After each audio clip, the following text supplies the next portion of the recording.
So can you explain me what is rate limiter? Okay, it's fine. Can you please explain me cap theorem? Do you have any idea about cap theorem?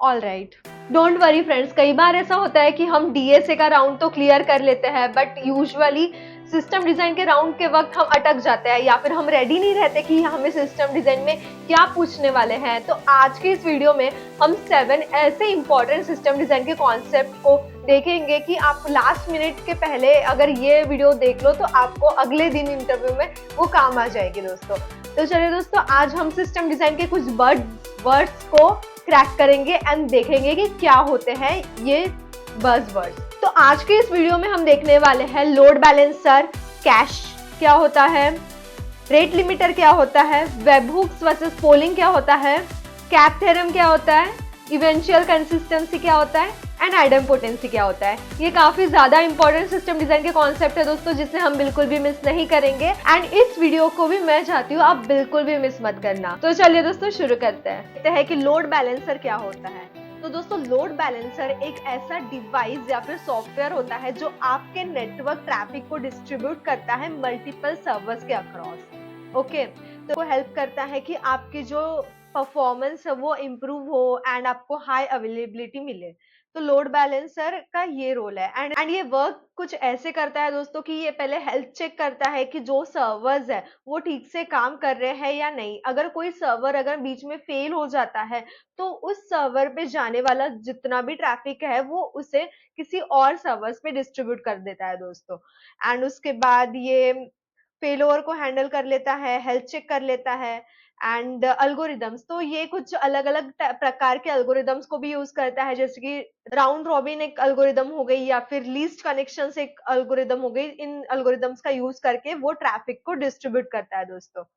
And हमारे पास कुछ types of load balancer है, जैसे कि hardware load balancer, software load balancer, application load balancer, network load balancer and database load balancer. तो हमारा next topic है rate limiter. तो rate limiter क्या है, चलिए इसे देखते हैं। तो रेट लिमिटर एक टाइप का मैकेनिज्म है जो प्रिवेंट करता है किसी भी क्लाइंट को कंटिन्यूसली रिक्वेस्ट भेजने से या फिर फ्रिक्वेंटली रिक्वेस्ट भेजने से या फिर एक्शन परफॉर्म करने से।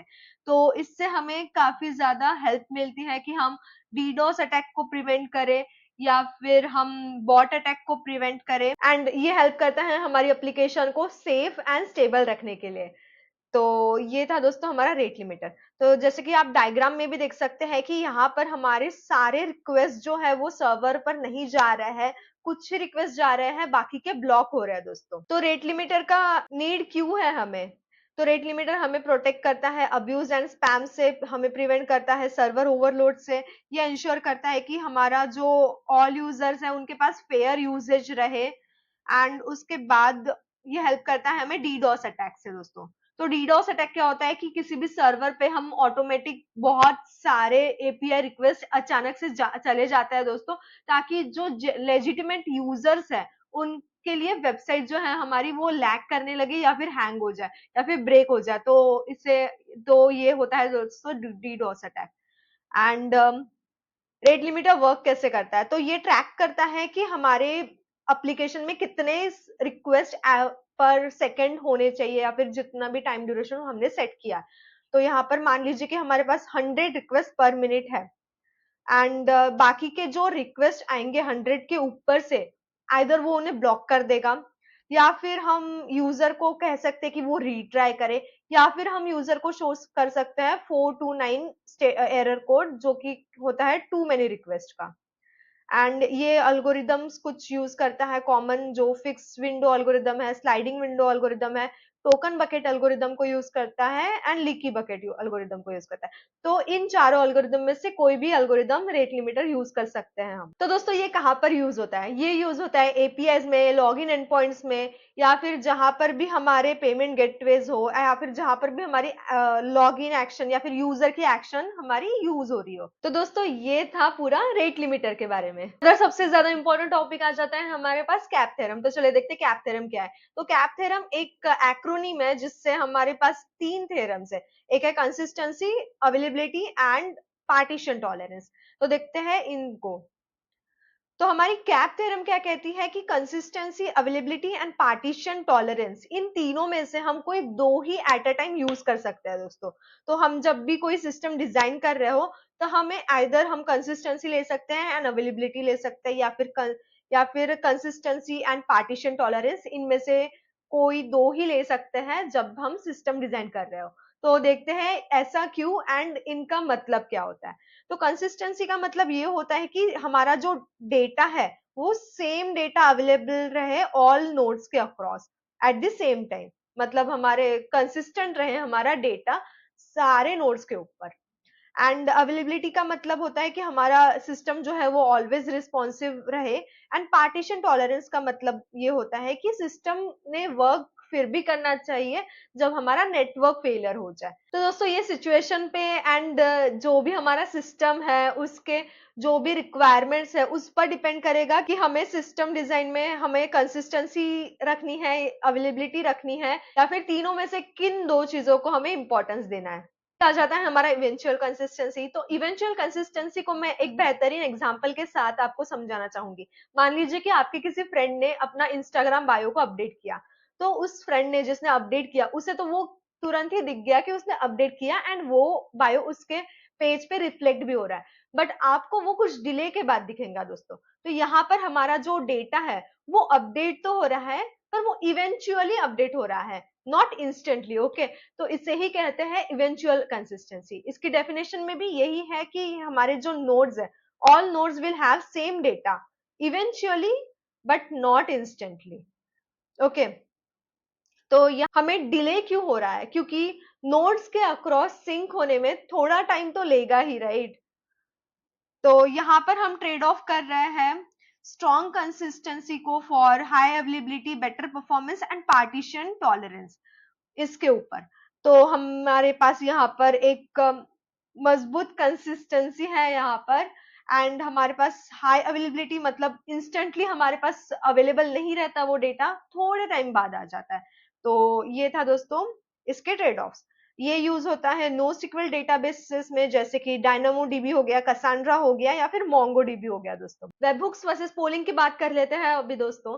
तो वेबहुक वर्सेस पोलिंग क्या होता है, चलिए इसे एक मजेदार एग्जांपल के साथ समझते हैं। मान लीजिए कि आप किसी पिज्जा शॉप में हो एंड आपने कोई पिज्जा ऑर्डर किया है, तो आप जब तक कि आपका पिज्जा नहीं आता आप वेट कर रहे हो एंड आप कॉन्स्टेंटली जाके पिज्जा काउंटर पे पूछ रहे हो कि भैया मेरा पिज्जा रेडी हुआ या नहीं, और 2 मिनट बाद आप पूछ रहे हो कि रेडी हुआ या नहीं, और 3 मिनट बाद, 4 मिनट बाद, जब तक कि पिज्जा आपको मिल नहीं जाता तब तक कि आप कंटिन्यूअसली पूछ ही रहे हो उस काउंटर पे कि भैया पिज्जा रेडी हुआ या नहीं। तो यहाँ पर अनोइंग हो जाता है, करेक्ट। लाइक आप बार बार पूछ रहे हो एज अ कस्टमर, आपको बार बार पूछना पड़ रहा है कि पिज्जा रेडी हुआ या नहीं, पिज्जा रेडी हुआ या नहीं। तो ये ज्यादा अनोइंग हो जाता है दोस्तों। तो यहाँ पर हमारा मैजिक करता है वेबहुक्स। ओके, तो ये जो सिनारियो था दोस्तों, जो अभी अभी मैंने बताया है, आप बार बार जाके पिज्जा काउंटर पे पूछ रहे हो कि पिज्जा रेडी हुआ या नहीं, रेडी हुआ या नहीं, वो था हमारा पोलिंग, मतलब बार बार जाके सर्वर को पूछना कि like is there any new data और नॉट। एंड उसमें हमारा मैजिकली आता है वेबहुक्स, जो हमारा काम आसान कर देता है, जो लेस अनोइंग है। तो वेबहुक्स क्या करता है, इसे भी हम एग्जांपल के साथ समझते हैं कि वेबहुक्स में क्या होता है कि अगर आपका पिज्जा रेडी हो गया तो शॉपकीपर आपको खुद से बताएगी कि हाँ भैया मेरा तुम्हारा पिज्जा रेडी हो गया है, आपका पिज्जा लाके वो दे देगा। लाइक वो आपको खुद से बताए कि पिज्जा आया है आपका एंड ले लो पिज्जा। तो यहाँ पर आपको बार बार जाके पूछने की जरूरत नहीं पड़ी कि पिज्जा रेडी हुआ या नहीं। तो ये काम हमारा वेबहुक्स करता है। जब भी न्यू डेटा आता है तो वो ऑटोमेटिकली सर्वर पे अपना डेटा पुश कर देता है दोस्तों, वेबहुक हमारा। तो डायग्राम में भी हम देख पा रहे हैं कि पोलिंग हमारा जो है वो बार बार पूछ रहा है कि सर्वर को कि डेटा आया है या नहीं, डेटा आया है या नहीं, डेटा आया है नहीं। एंड जब डेटा मिल जाता है तो वो शांत हो जाता है। तो यहाँ पर वेबहुक क्या कर रहा है कि सर्वर जब भी डेटा आ जाता है तो सर्वर ऑटोमेटिकली बता देता है कि हाँ भैया न्यू डेटा आ चुका है। तो सिंपल भाषा में ये था हमारा वेबहुक्स वर्सेस पोलिंग। कॉन्सेप्ट देखते हैं दोस्तों सिस्टम डिजाइन का, काफी ज्यादा इंटरेस्टिंग, आइडमपोटेंसी। तो आइडमपोटेंसी क्या होता है, तो मान लीजिए कि आप किसी पेमेंट गेटवे पे अपना पेमेंट कर रहे हो एंड आपका पेमेंट सडनली फेल हो जाता है। तो आप क्या कर रहे हो, रीट्राई कर रहे हो पेमेंट। तो आप रीट्राई पे क्लिक क्लिक करते जा रहे हो, बार बार अपना पेमेंट रीट्राई कर करते जा रहे हो एंड गलती से क्या हो जाता है कि आपके पैसे बहुत बार कट गए, जितने भी बार आपने रीट्राई किया। ये तो बहुत गलत बात हो गई, राइट? तो आइडेम्पोटेंसी क्या करता है कि नो मैटर आप कितने भी बार क्लिक करो, वो सिर्फ एक ही रिक्वेस्ट को प्रोसेस करेगा।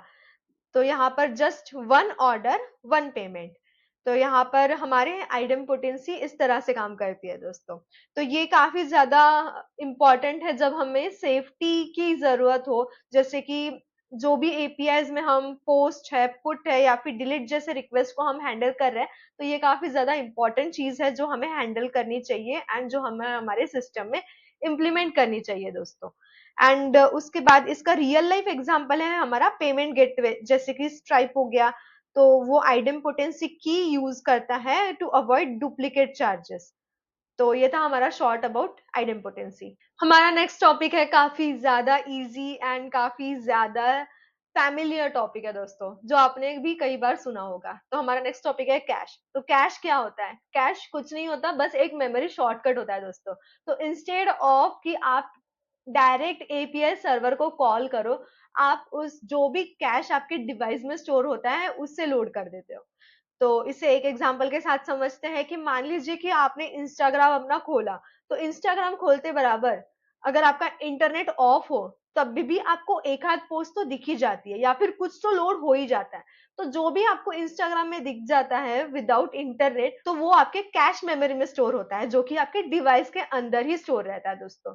तो अगर आपने इंस्टाग्राम खोला विदाउट इंटरनेट या फिर इंटरनेट स्लो है, तो जो आपको इंस्टेंटली दिखा वो आपके कैश मेमोरी में स्टोर था दोस्तों, डिवाइस के। तो यहाँ पर कैश मेमोरी का बेनिफिट ये है कि हमें फास्टर रिस्पॉन्स टाइम मिलता है एंड ये सर्वर के लोड को रिड्यूस करता है एंड ये बैंडविड्थ को सेव करता है दोस्तों।